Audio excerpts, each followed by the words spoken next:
Let's have a look at individuals when it comes to retirement fund contributions, the deduction therefore. Where does it fit into our framework? Well, it is the second last deduction that an individual is allowed, where donations deductions would be the last. The order is extremely important. You cannot put this retirement fund contribution deduction anywhere else. The information would then be incorrect. So the order of this second last deduction and the last deduction is very important. When we have a look at the contributions to either a pension, a RAF, or a provident fund, in terms of Section 11F, they were all added together, and from 1 March 2016, they are deductible. They are deductible under Section 11F. But if we have a look at the employer's contributions, they are deductible for the employer under Section 11L. For the employee, they will include it in their gross income as a fringe benefit, being the amount that the employer contributes for their benefit to a retirement fund. Then if we have a look at the employee's own contributions, those will also be deductible under Section 11F. So what we would do for an employee, we would add the fringe benefit that they receive from their employer, as well as their contributions to the retirement fund. Add those amounts together. That would be the employees, that's seen as the employees' contributions for the year to that retirement fund. Then in terms of deciding the deductibility, we need to go and have a look at what is the limitation that Section 11F puts on this deduction. So we will be limited to the lesser of 11F, or actual contributions that are made by the employee, plus any contributions that are made by the employer. Let's have a look at the Section 11F deduction. Well, the first step is to go and calculate what the actual contributions were that were made to the various retirement funds, be it a pension fund, a retirement annuity fund, or a provident fund.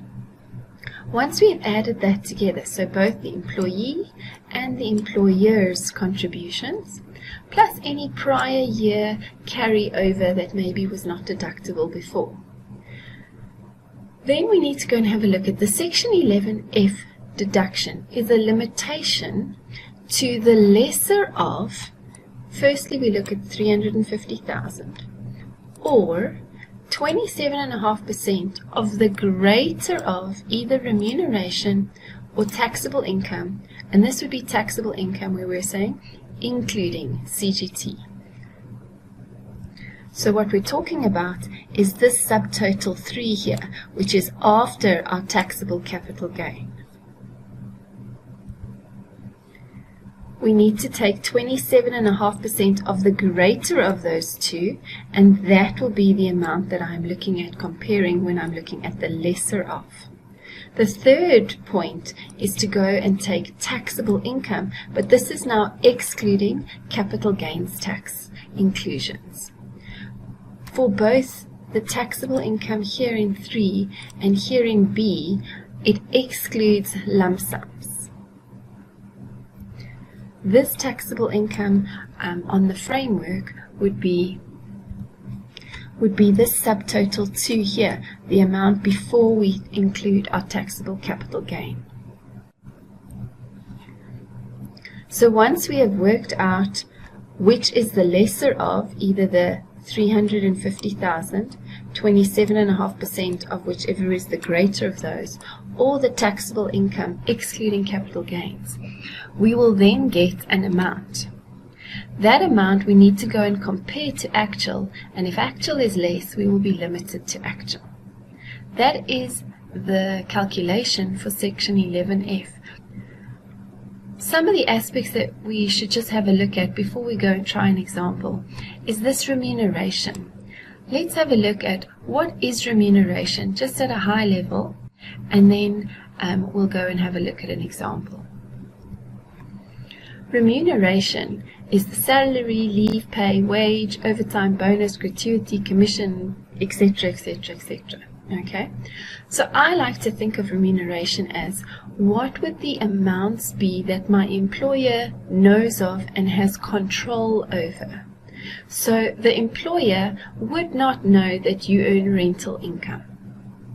Therefore, something like rental income would not be included in remuneration.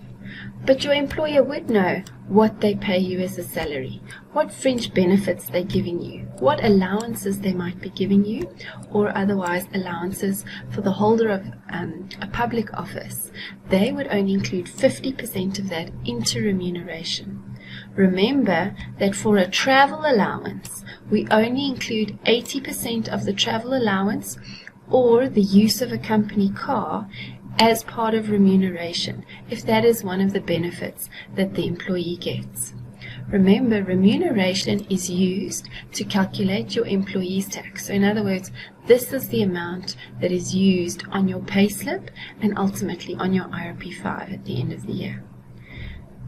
The other thing that would also be included would be where there are share incentive schemes in terms of Section 8C.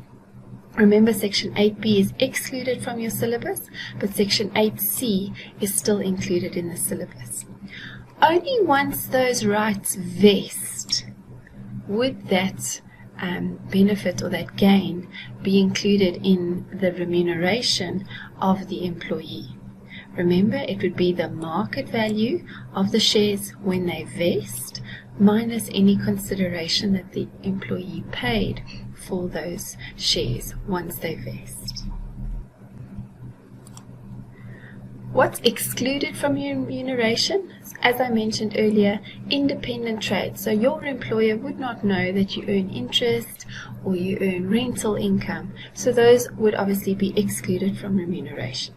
Any pension or additional pension under these other acts. Any amounts paid to an employee in reimbursement of expenditure actually incurred by that employee in the course of employment. So reimbursive allowances or reimbursive expenditure is excluded from remuneration, and any annuity that is from a divorce order or a judicial decree would also be excluded from remuneration. What makes Section 11F tough is that we have to use remuneration, although most of our calculation time before we get to the 11F would have been on this taxable income amount. So what we need to do is we either need to go and take taxable income and adjust it back to what it would be to get to remuneration, or if you choose, you could also add up all the amounts that are given that are remuneration in order to get the remuneration amount. You will have to practice this and decide which option works better for you when you are working out remuneration for Section 11F. Let's go and have a look at an example. In this example, we need to calculate employee B's taxable income. It tells us that he is a member of a pension fund and that he earns a basic salary. He also receives a travel allowance of $80,000 from his employer, and it says for the current year of assessment. So these are annualized figures. He did not keep a logbook or proof of his travel expenses. Therefore, we will, on assessment, not have anything to adjust this travel allowance with because he did not keep any records. It also tells us that his employer contributes $36,000 for the year. He himself contributes $9,000 for the year. Employee B also makes further contributions of $2,500 per month to a retirement annuity, therefore $30,000 for the year. Employee B has provided proof to his employer of these contributions. That information is important for employees' tax purposes because that means that when the employer is calculating his employee's tax, this $2,500 that he pays to the retirement annuity fund will also be taken into account in working out his monthly employee's tax or his PAYE. Employee B also earns rental income of $35,000 from a property and the expenses of $5,000 with relation to this property. He also had aggregate capital gains for the year of assessment.